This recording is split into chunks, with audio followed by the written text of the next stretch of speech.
Thank you very much, Carolyn. And I want to thank everyone who has joined us today. We're really glad that you're here for what I have no doubt is going to be a very informative webinar. Um, First, I want to tell you a little bit about who we are, the South Carolina Small Business Development Center. Our mission is to advance South Carolina's economic development by helping entrepreneurs grow successful businesses. So how do we do that? We offer no cost consulting. We offer educational resources such as this one. We have a calendar of different kinds of webinars and workshops, training events, and education resources throughout the year. And then we offer other resources and connections to other resources such as financing, marketing, any number of things. We have 21 offices across the state of South Carolina. We have about 50 consultants that are available to serve you that have extensive business experience, and they offer assistance in general business needs, general business consulting, such as preparing business plans and financials and loan packages and that sort of thing, and also specialized areas such as government contracting, manufacturing, and exporting. So again, thank you for being here. You will receive a post-event survey to fill out and return, and we can then share the slides with you from the presentation once you do that. And so now it's my pleasure to introduce Jonathan Bone. Today's speaker, as Carolyn mentioned, he is a former colleague of ours here at the Small Business Development Center in Charleston. He also has recently presented at our national SBDC conference, and he fully understands the challenges small business owners face while operating a growing business. He's been a consultant both for the Georgia and South Carolina SBDC, and through those roles, he's coached hundreds of small business owners, assisting them with strategy, marketing, and overall business development. Jonathan practices what he preaches, leading his family's retail jewelry business through the transition from mom and pop to second generation, adding e-commerce as well as updating systems to include an integrated inventory, POS, effectively doubling revenue to over 1.75 million and increasing the company's value over 5 times. Additionally, having pursued dozens of acquisitions, Jonathan has seen firsthand how buyer and seller expectations derail many deals. Jonathan believes in small businesses and the people who own them. They change people's lives, communities, and the world. Building and growing businesses should not be random. It should be an exciting journey with a well thought out plan. Jonathan started his company, SoCo Ventures, to make growing and realizing value from one's company attainable. He uses proven frameworks to coach owners as they build enduringly profitable businesses. Jonathan is a certified value builder coach, holds an MBA in finance from Emory University, and a bachelor's in computer science and business from Furman University. It is my pleasure to welcome Jonathan today. Thank you very much, and we look forward to the presentation. Yes, thank you so much, Paul, for having me here today with the group. Like I said, I spent many years as an SBDC consultant, so I feel like I'm back home and so glad to be here with y'all. And so I'm so glad y'all taking time out of your day to join me in this. I know as small business owners, there's always a million things to do. I never have it all done at night when I go to bed, and so time is precious, so we'll try to make great use of that. They've already gone over just a few little housekeeping rules. We have that, but if you could, be sure to put your name in the box. I know they really need to track those things. That's how they're able to offer these services at no cost. So please be sure to put your name in the box so they can confirm your attendance. Put any questions in there. Carolyn will either stop me or hold those till the end. And then the last piece is there's this Slido.com. If you can pull that up in your browser, I'm going to have kind of start with the question, end with the question. It's a little interactive. See how that goes. Here's the join number is that 105007. And so there's a lot of content. So let's get moving. So the first thing is if you could pull up that pull up your browser with that Slido, enter that stuff, and answer this question for me. I'm curious. So how do you plan to exit your business? Okay, we have sell it. You plan on just shutting it down and walking away? Do you want to pass it on to the next generation? Maybe it's a good question. I don't know. I've never thought about it.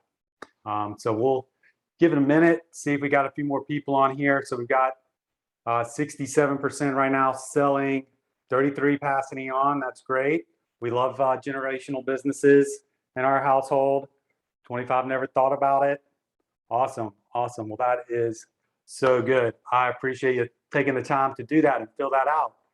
Still going, still getting some more. Moving around. All right. All right. Love seeing that. It's such an interesting question for me. And so I appreciate you taking a second to jump and answer that. And here's the thing, as business owners, you're saying, Jonathan, I want to know the 8 drivers to build value. I want to grow my business. Why are you asking me what I plan on doing with it, or sell, why selling it? And here's the thing, really, a lot of times what we're looking for, you hear a lot of business owners that you work with, is I want freedom of time and I want to be able to do what I want to do. And so really ultimate freedom comes down to having options, right? Not being forced into decisions. So when we look at a business from an acquirer's standpoint, whether we want to sell it or not, maybe we never plan on selling it. Maybe we want to pass it on to the next generation. Maybe we want to chair it, as it says. Maybe I'll always want to own it. But looking through an acquirer's eyes gives us a perspective. We have to take off those rose-tinted glasses and really look at it from an outside perspective, right? And when we can do that, and we can look at the business through the acquirers and kind of understand what's driving their decisions, and we create that value, guess what? Now we have options. We can pass it on to the next generation. Maybe we can just own it and share it, right? The 4-hour work week that Tim Ferriss talks about. I work 4 hours a week and the cash is just rolling in. Maybe we can scale it, because a lot of times we reach plateaus and we want to be able to keep reaching the next plateau. And so that's, we have the option to do that, push the growth button. And we have the option to sell it, because we put in a lot of hard work and you want to realize that value from that. And so these are some reasons of why, I propose to you that thinking about the end and really looking at your business as an asset that an acquirer will want to buy really creates ultimate freedom, whether you really want to sell it or not. And so here's the problem, right? Is that so many people have what Michael Gerber calls the entrepreneurial seizure, right? Like we get all excited, we have an entrepreneurial seizure and we go into business, we start making some cash and making some money, selling some customers, getting some business, can't believe anybody, would actually pay us to do these things. And that's great. I mean, that is such a great feeling.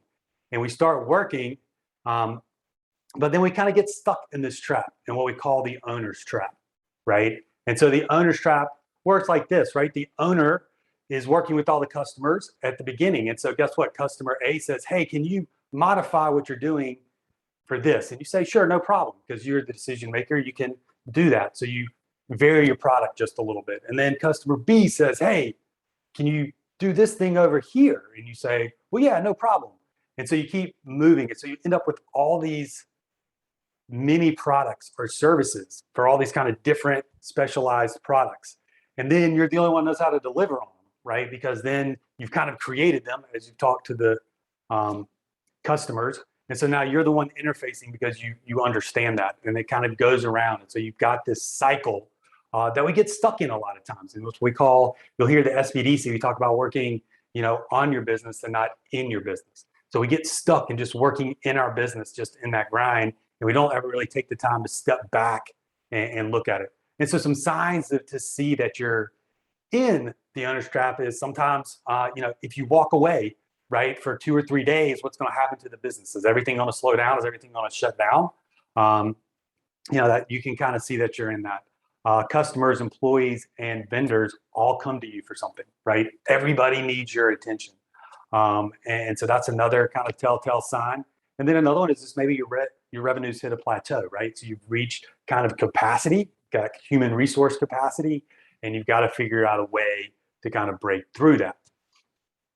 And so today we're going to look at the 8 drivers that will help you build value in your company.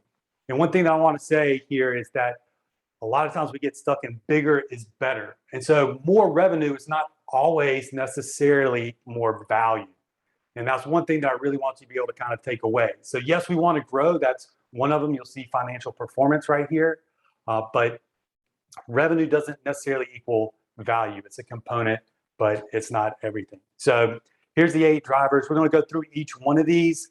I could probably talk for an hour on every one of these. So we're going to hit them at a high level, and I will probably talk fast. And so we'll do that. But the 8 drivers are, so you have financial performance. We're going to talk about some growth potential. We're going to look at what's called the Switzerland structure. We're going to look at the valuation teeter-totter, that we call it. We're going to talk about reoccurring revenue. We don't want to get that confused with reoccurring revenue. There's a difference between repeat business and reoccurring revenue.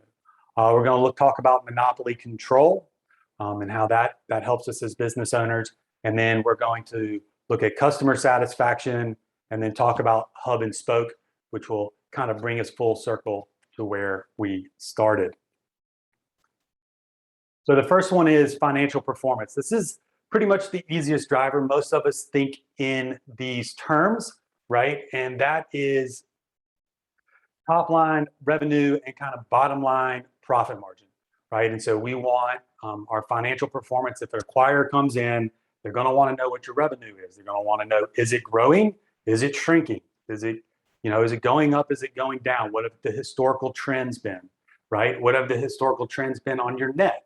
So have you been able to create more profit from the same amount of revenue? Have you been able to create more, as your revenue goes up, is your net margin shrinking? So those are pretty easy. That's pretty straightforward. I'm not going to spend a lot of time on that one. But there's this other kind of hidden component that I want to talk to you today about financial performance, and kind of make an argument for it to hope you want to make some of that drudgery a little bit better.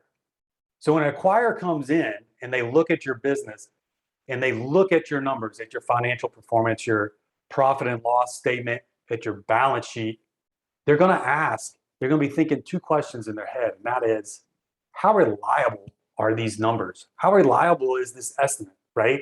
Can I trust that, the processes have generated good data? Is my data really good?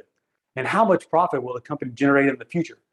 The real honest truth about acquirers is that they care about future profits, right? And as business owners, when we try to start sales pitching, when I go and look at a new business, I start getting the sales pitch, and this is all the things that we've done, and we've won these awards, and we've done X, Y, and Z, and those are amazing things because that was hard work. And as business owners, we should be very proud of all those things. But as an acquirer, that's all history, and I'm looking at the future. And so I want to know, what's it going to be? What's your business going to be able to do in the future, right?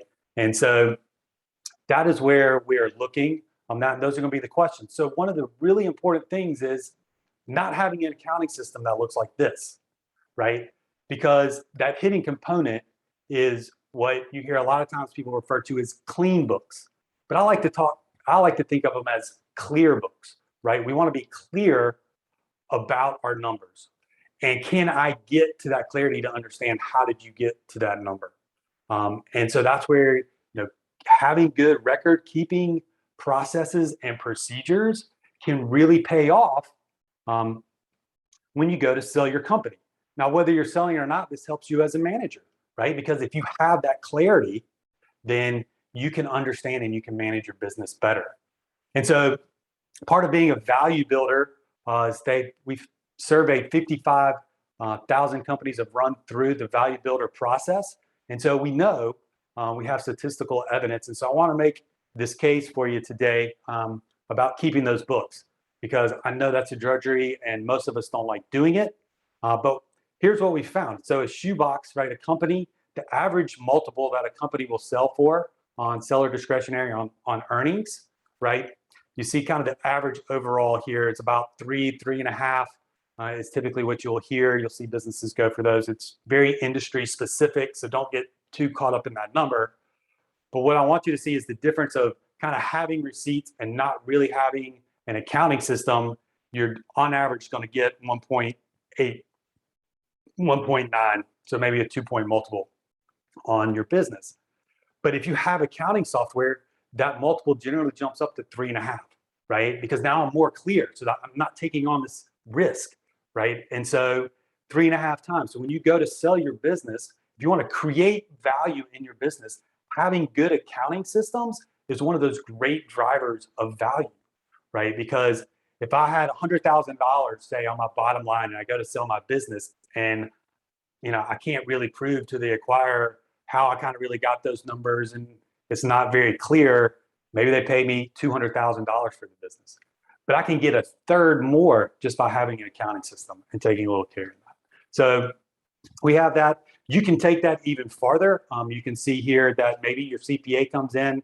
You can run an audit. I mean, you can have a CPA come in and audit your books and kind of tell you what you need to be doing and how your accounting is doing and kind of verifying your systems. And that will even kind of increase it more. And sometimes it's worth investing in that as well. So now we're going to move on to growth potential. Growth potential is, like I said, the acquirer is going to want to know what's the potential of this business growing in the future? What's the likelihood that you can keep growing? And so this is one that I think is really great. Whether you want to sell it or not, this is a great way of kind of thinking through and structuring your framework. So the first thing I like is it's called the ASOF matrix. So this Harvard business guy came up with this matrix at some time, but it's just a 2x2 matrix, and it's really easy to kind of see your options at a high level, right? I can sell more of my same products to my same customers, and sometimes that gets pretty hard, right? I can sell new products to my existing customers already.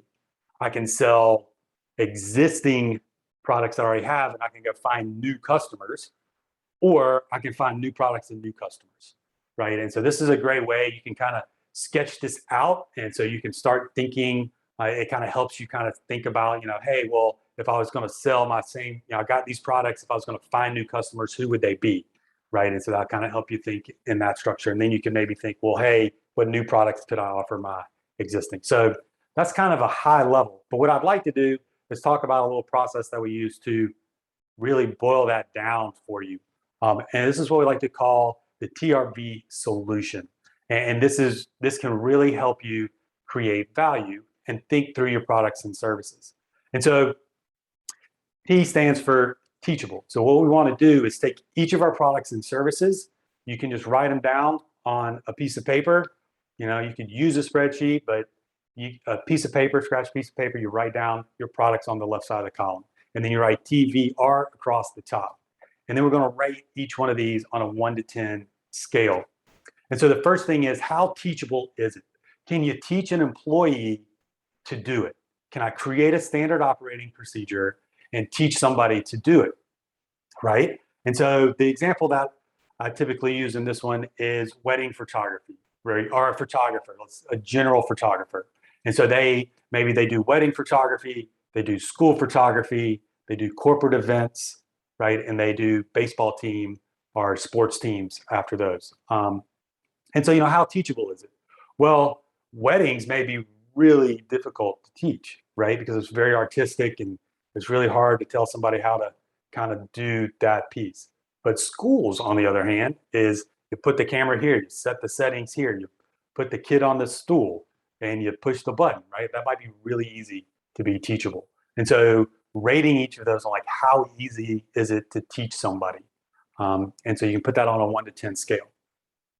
The next thing is it valuable, right? Because, at the end of the day, maybe it's super easy to teach them, but, the customers just don't really care. And so this is where you could use your profit margin. If you can look at each of your products by profit margin, this would give you some indication, so you could put some actual numbers to it, or you can just kind of give it that qualitative 1 to 10, these are my best, most valuable products that bring in the most profit margin for me. And this is where you always hear people talk about it's the value in the customer. What does the customer value? So there again, looking at those, maybe weddings, obviously very valuable. Typically going to do that one time. So those could be very valuable.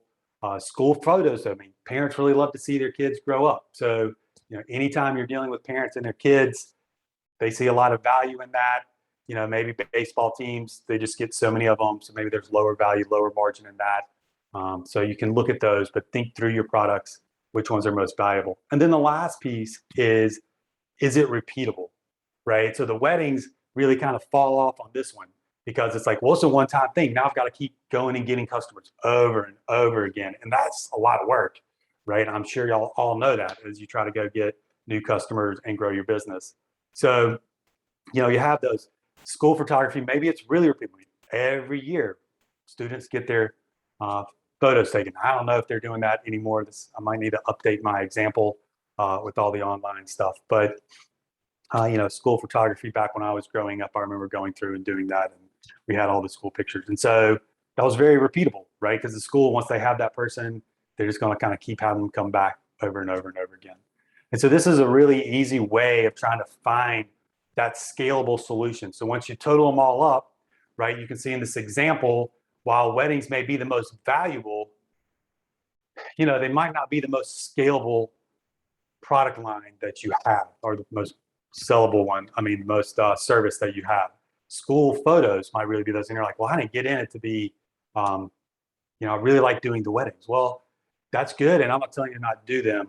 But as far as like value and creating that repeatable business, something that an acquirer would look at would be, like school photos. Like it's just easy to teach, people value it, and it keeps happening over and over and over again. And once you find that, then you can just scale it, right? So now I know how I need to push the growth button. So moving on to the next one is the Switzerland structure.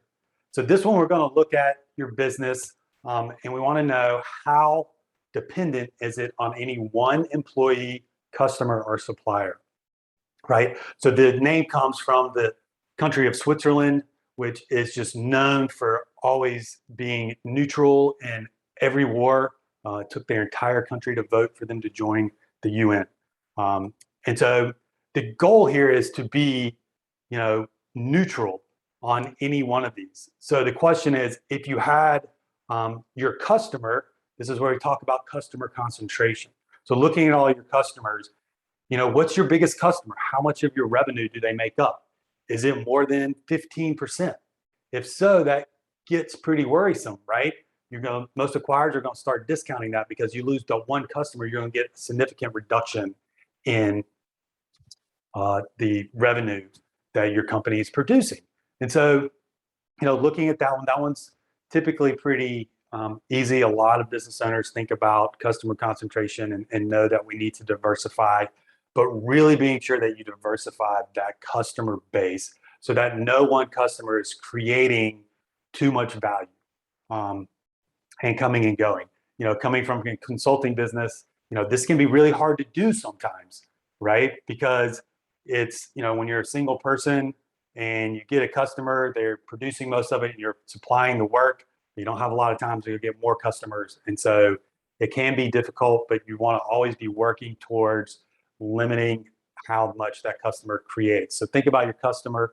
You should be once a year be looking at a report and maybe doing this analysis on your customers and figuring out how much customer concentration that you have. Because if 2 or 3 make up a significant portion, you want to maybe figure out how to diversify those. And so you can do that also along with the employees. That's another one that we have. It's, finding employees right now is difficult, and people hear that, and we lean on our employees a lot, and it's one of those where if, Carolyn never left me, I don't know what I would do, right? And so we want to respect our employees, and they are super valuable, but we also want to make sure that the entire business isn't built around any one employee. And so again, standard operating procedures, you can think about cross-training your employees. So once your secretary, if they leave for an entire week, everything doesn't stop. Somebody else can pick up that slack. Maybe it's not their full-time role, but at least they can do it for that week. So everything continues to keep moving forward. And you can think about that in any of those. Same thing with, warehousing business. If there's, one person that knows how to sort things, everybody needs to know how to sort. So think about that with your employees, and again, you can just write your employees down, kind of estimate how much you have on those and start looking at that. And it takes discipline to kind of create that cross training because it's always one of those things we'll get to later and never now. And then another one that we had in the jewelry business that a lot of times people don't think about is suppliers. right? So a lot of times we only get things from one supplier. And so our best seller we got from one supplier, and it always worried me, right? Because it's like, well, what happens if this company goes out of business and now I can't get my best product anymore, right? So being able to have multiple suppliers for your products is super important because you need to be able to move and not have that risk of them going out of business. And I remember sitting the day that I was sitting at the desk and I was getting a call, and our key supplier, I forget exactly what was happening, but I was kind of getting suspicious that they may be getting a tax audit, and I was not sure that they were going to be around for the next few months. And so they're still around. I don't know what happened to the end of that story, but at least they're still around. I could get my product. So think about your suppliers too, where you're getting those things, and really you need to have multiple sources because then you can create pricing pressures and stuff too. So moving on, the valuation teeter-totter. So this is looking at whether your business is a cash suck or what I call a cash spigot. Working capital is so important, right? So one thing that business owners need to know about when somebody comes in to acquire your business, a business owner, they usually think about, hey, the price of the business is, $500,000. But what they kind of forget, this kind of hidden thing, is that the person buying the business typically has to write 2 checks. So they're not only writing the check to you, the business owner, that you're going to take off and ride off into the sunset with. They're also having to turn around and write a check to the business to cover that working capital, right? And so if that check has to be larger to the business, then typically that's going to make the check to the owner smaller. And that's where we get this teeter-totter from, like the old playground, right?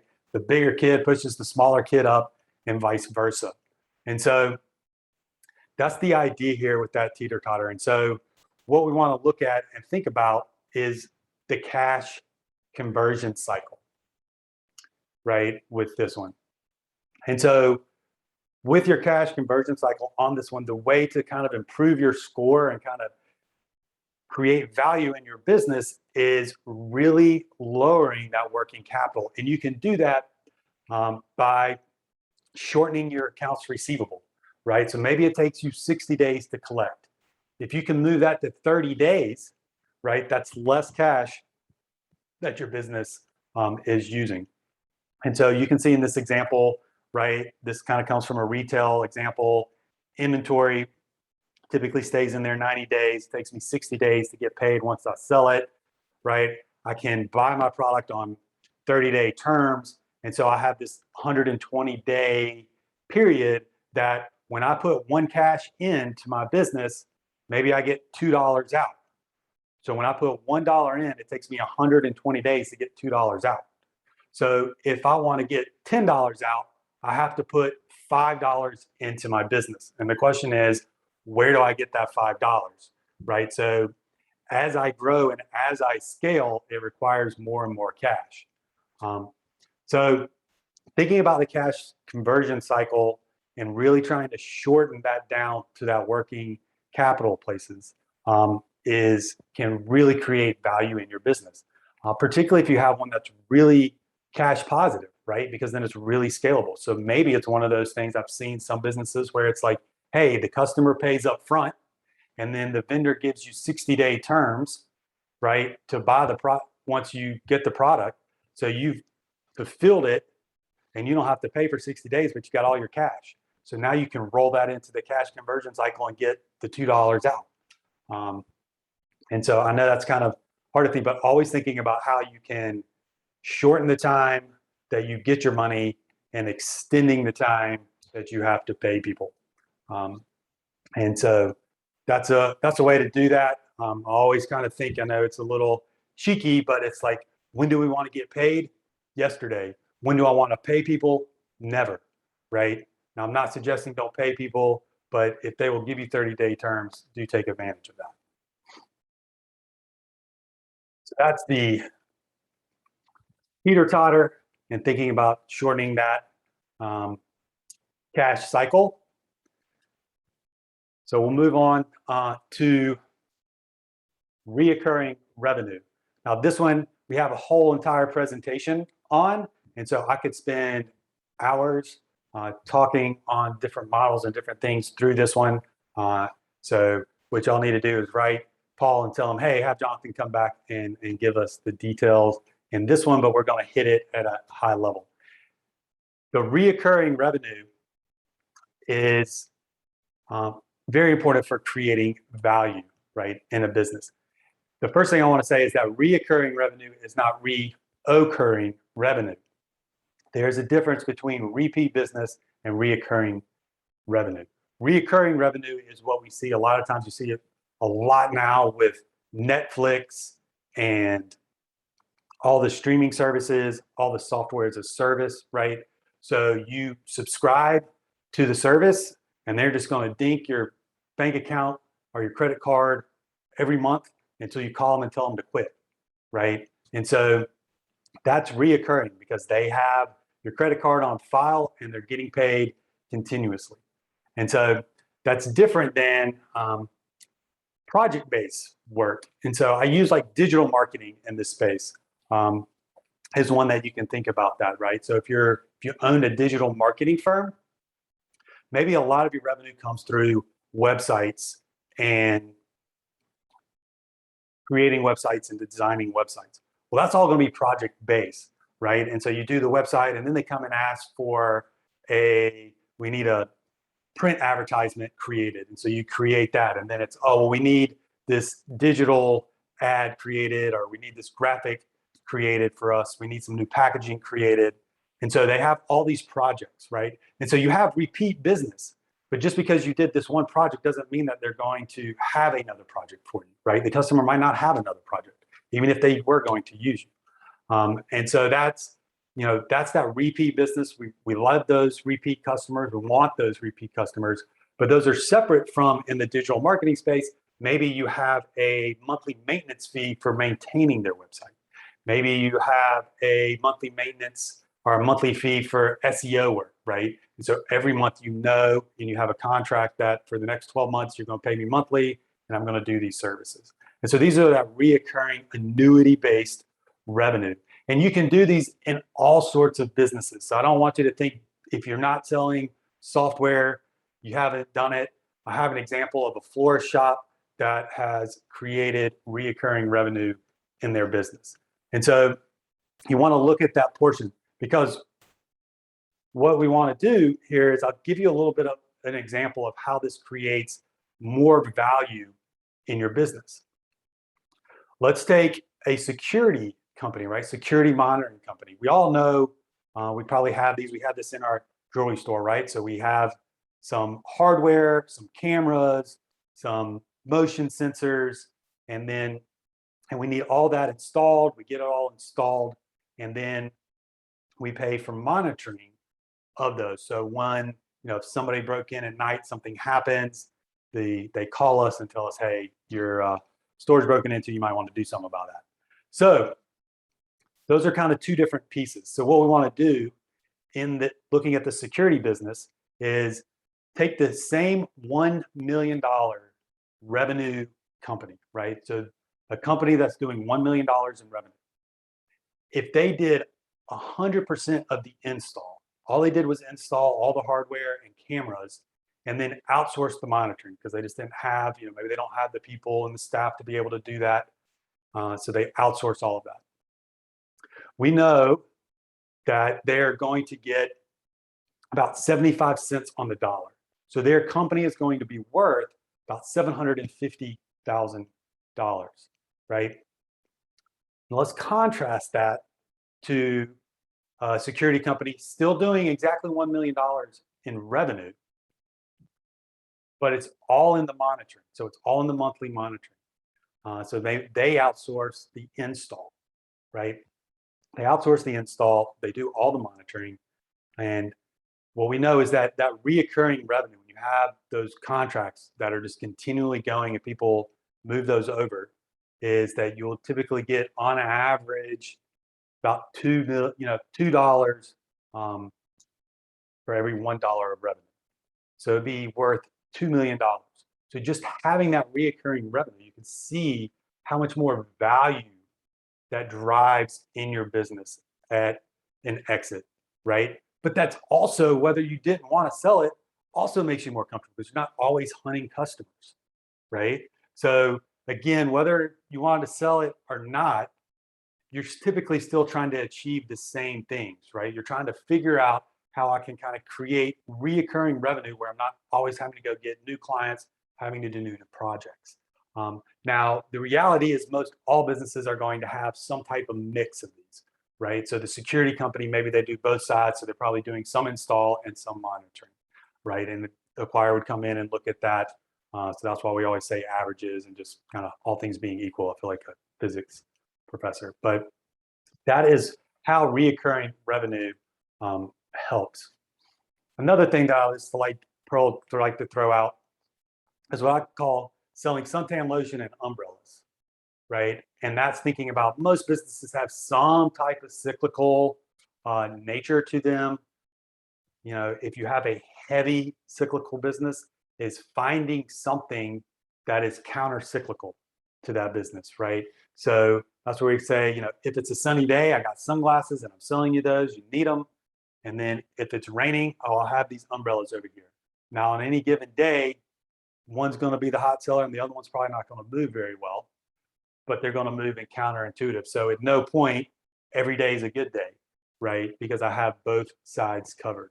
I saw this work with a client one time, I worked with some ag clients, and their seasons were, you know, offsetting each other. So they both needed the workforce. So they just shared the workforce. Like one picked pecans for these months, and then they sent the workforce over here and they did the peaches or whatever it was. I forget exactly what it was.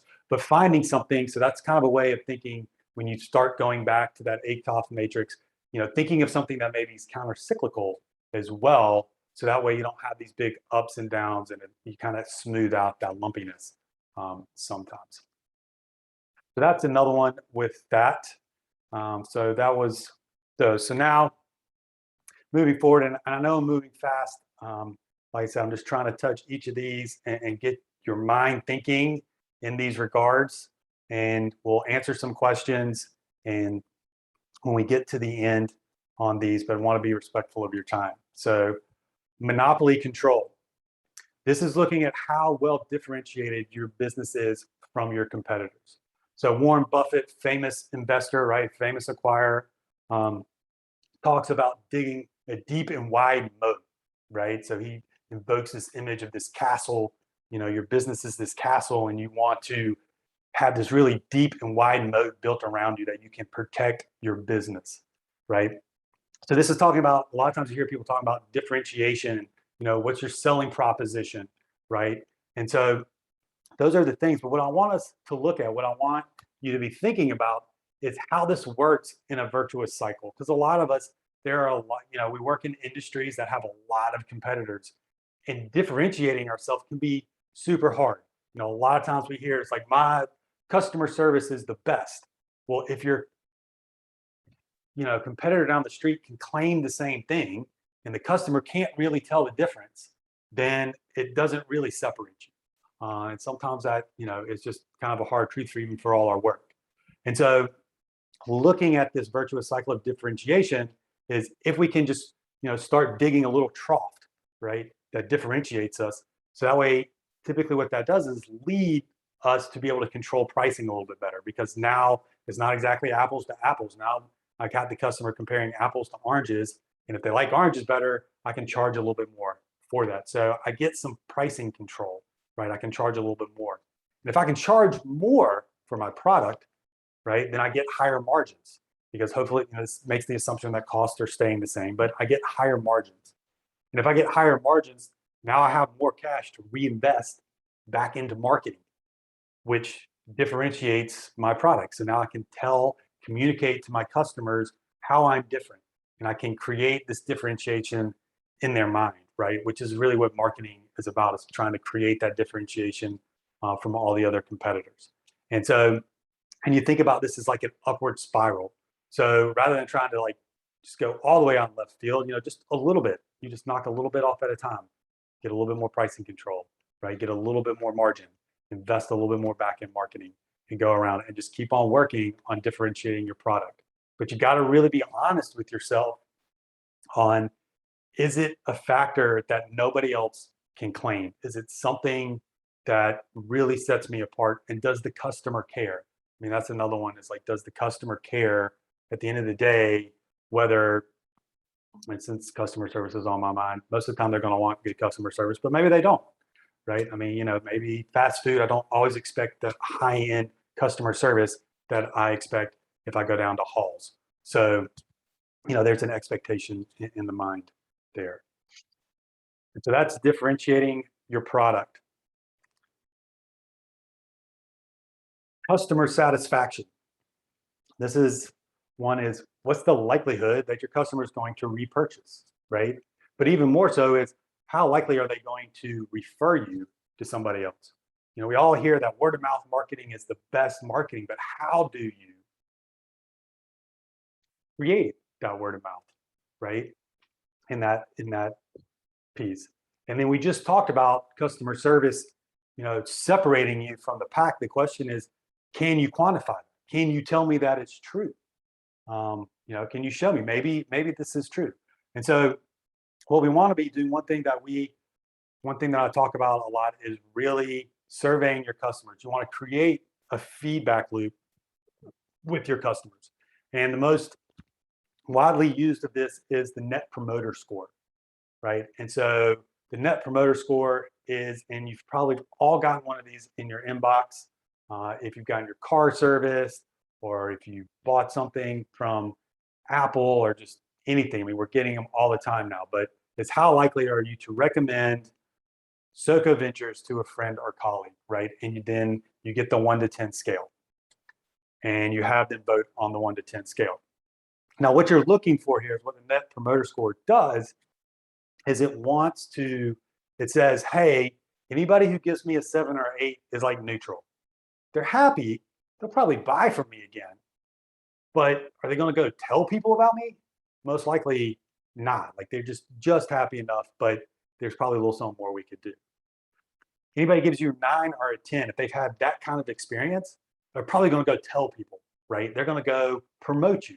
They're going to go tell their friends, man, I just had the most amazing experience at this restaurant.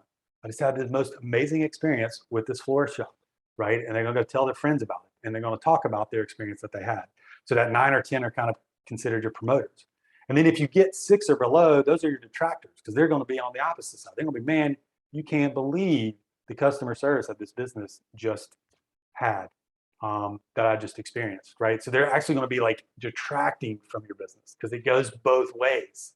And that's the thing that we need to remember, is that customers can go both ways as far as promoting and detracting. And so they come up with this Net Promoter Score, is you take the percentage of your promoters and you subtract out your detractors, right? And so this one here comes up with 50. Now, I'm going to tell you that's super high. We're going to look at some data and statistics here, but a Net Promoter Score of 50 would be like off the charts. And so that's not typical. Usually your passives are probably going to be your largest group. And so when you get these, here's some questions for you that you can use, right? So typically the first follow, usually just one follow-up question that is enough, is what's the primary reason for this score? But then you can ask some other questions too, if you want, depending on, you're kind of balancing. I wouldn't go more than 4 or 5 questions, but it's a good time to get feedback from your customer, right? You might ask them like, hey, we're considering this new product. Would you buy it if we released it? And so you can kind of go back to that like growth potential and kind of feel out some of your ideas or things that you're looking at there. And so you want to put this into practice. Now, how do you do that? Well, there are a lot of systems right now that can help you. I mean, there's SurveyMonkey, Constant Contact, MailerLite, all sorts of different services that you have. You can do this on an annual basis, where you just go out to your whole customer base, or maybe you go out to everybody that bought from you that year and survey them and ask them this question and get it back. But what I would really encourage you to think about and try to get to is putting it into your customer processes. So If you did an install following up 30 days later, how was your install? Where do you rank us on a 1 to 10 scale? How did we do? What could we have done better? Right. And so if you're always sending that out 30 days, it's kind of this living number that then you can watch, and you can put that number up on your wall, right? And have your install technicians and people look at this and say, hey, we want, our net promoter score is this, and you can see if it's trending up, trending down. So by putting those processes in, you can do that. And then when an acquirer comes in, right, you have this nice number, and you can say, look, we have the best customer service because I can prove it right here. And so that's the way the net promoter score can really help you in putting that into your system. And so here's some looking at that. You can see like Apple and Amazon, ranked up in like the 70, but the average is like 10 to 15%. And so the average score is going to be around 10 to 15%. So I would use that probably more as a bookmark. If you can get up into the 20, I would say you're probably doing really great with that. But the important part is really just getting it into that process, getting that customer feedback to know. And so we're down to the last one. So we've got, and I'm trying to hold a little bit of time for some questions. The last one is hub and spoke. And so this one is, how would your business perform if you were unexpectedly able to work for, let's say, 3 months? Let's say you wanted to take a vacation for 3 months. Did everybody's heart rate just like go through the roof, right? Thinking about trying to leave your business for 3 months, like the wheels would come off the bus, right? But that's where we want to get, because if you have that business, we have that freedom and that choice, right? Because maybe we just own it. I mean, that's a nice place to be. And so hub and spoke is this concept. And the hub and spoke comes from the fact that, like, thinking about an airport, right? They use a hub and spoke system. We've all had to go through a city to get to wherever we're going. And we know, we just looked at Southwest, right? Like one little section of the country shuts down, and guess what happens?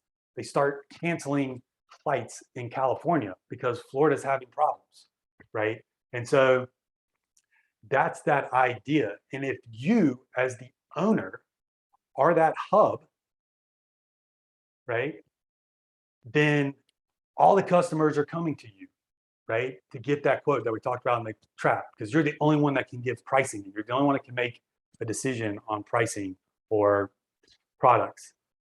You deal with all the suppliers. You're the only one that can negotiate with the suppliers, right? And so you're the only one, you're dealing with all the suppliers.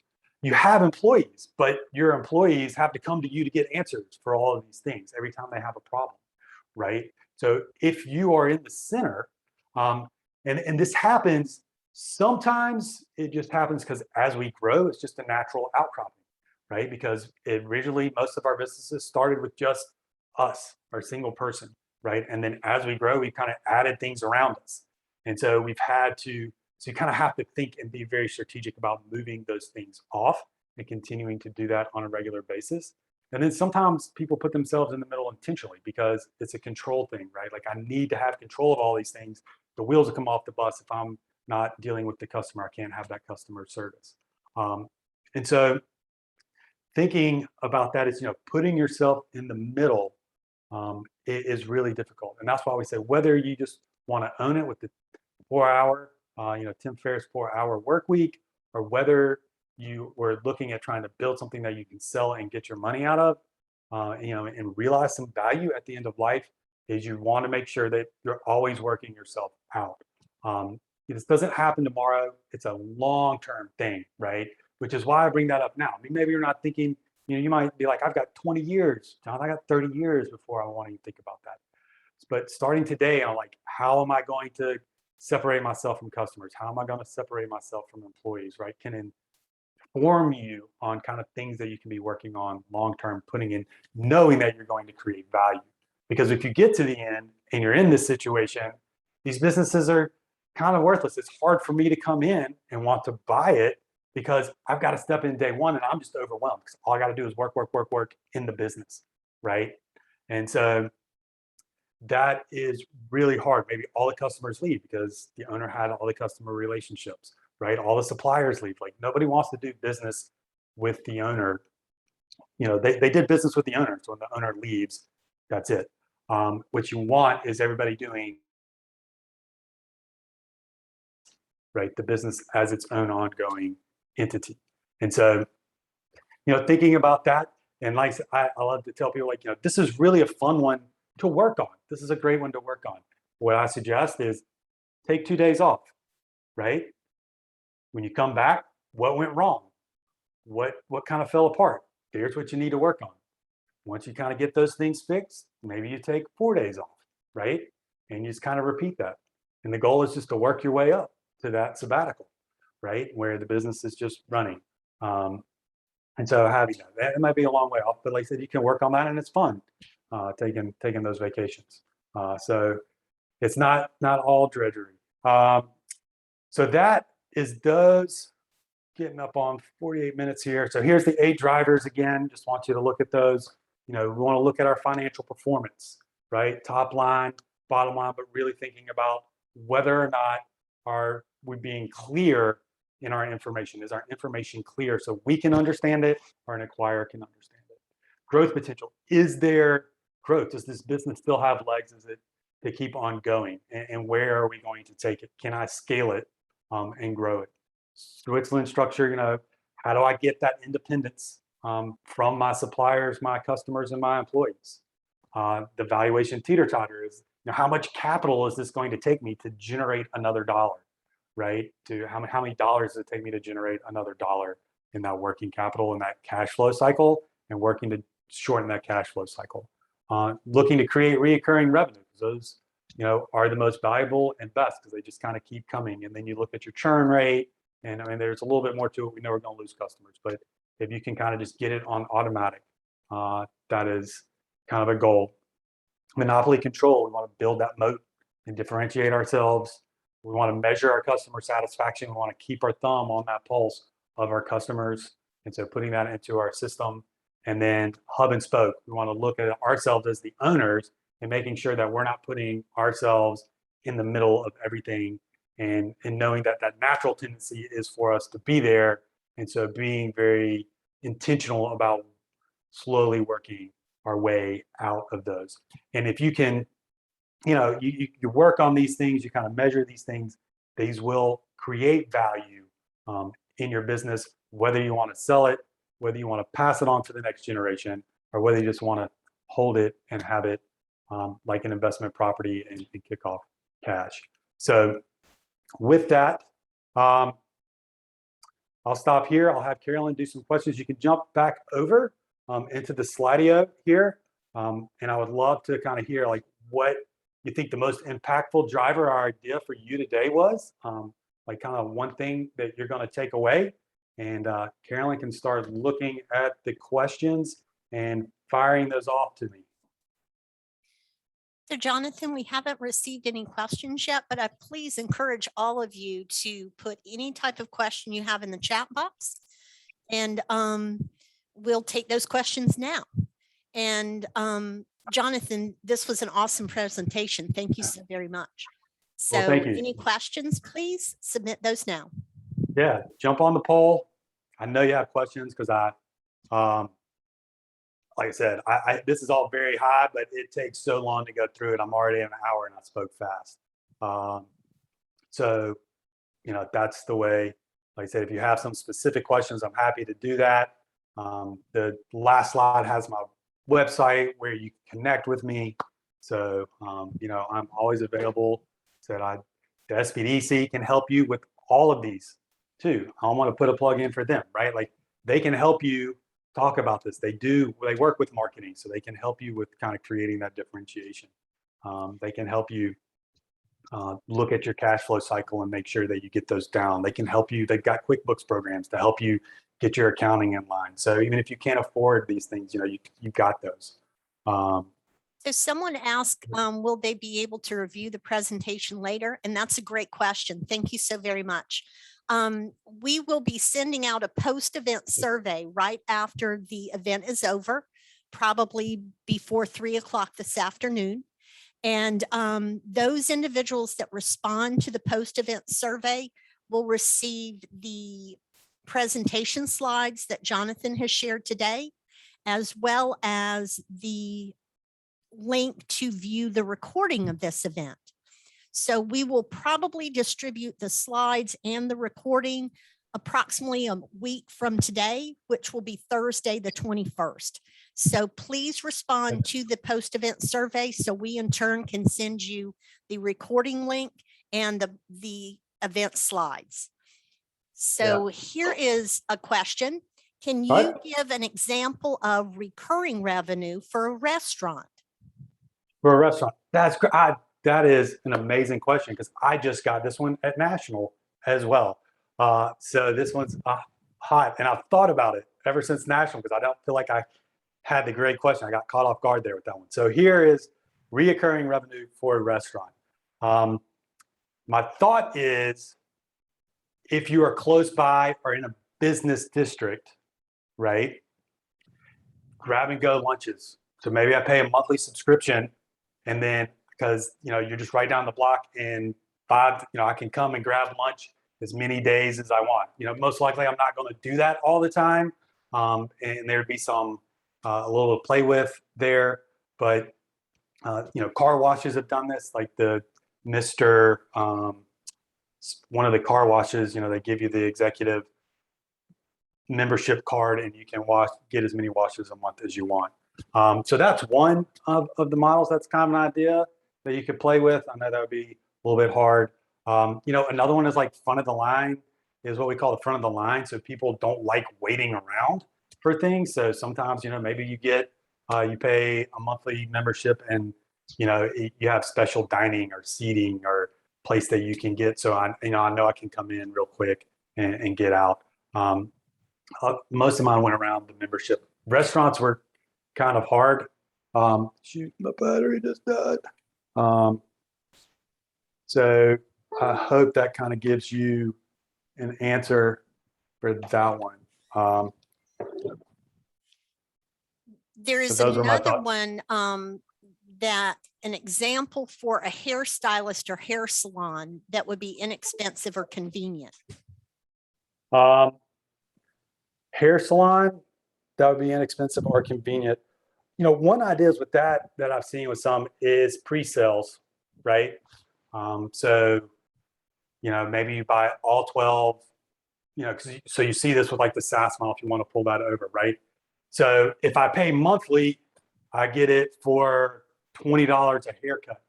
But if you buy all 12 at the beginning of the year, maybe you get them for $18 a haircut or something like that, right? Because what that does is improve your cash flow.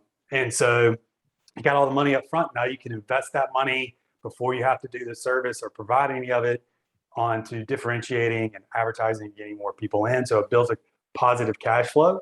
And so that's kind of one way. It's kind of like thinking of it like a contract, like, a contract with 12 and prepaying. One of the things with the recurring revenue that's really important that we didn't have time is what we call the ladder. And so it starts off with like consumables, kind of this base level of products, and then it works its way up to never-ending subscriptions, right, and long-term contracts. I will say, I will give a little pitch. So I have these 8 drivers. I've pre-recorded some videos, and I know that I talk about that one in my free video. So if you went to my website and signed up for the free mini course that's on the bottom, it goes through the 8 drivers and it talks about kind of that ladder. But that would be how I would think about maybe doing a hair salon or something like that, unless it was just something like, if you're like doing nails, maybe it's so many manicures a month. There again, maybe you don't wait. So, you kind of have to think through some of those membership things. Like I said, I think we should get that one on the books because that one, I could talk forever on those. So there's another question, Jonathan, can a detractor be turned into a promoter?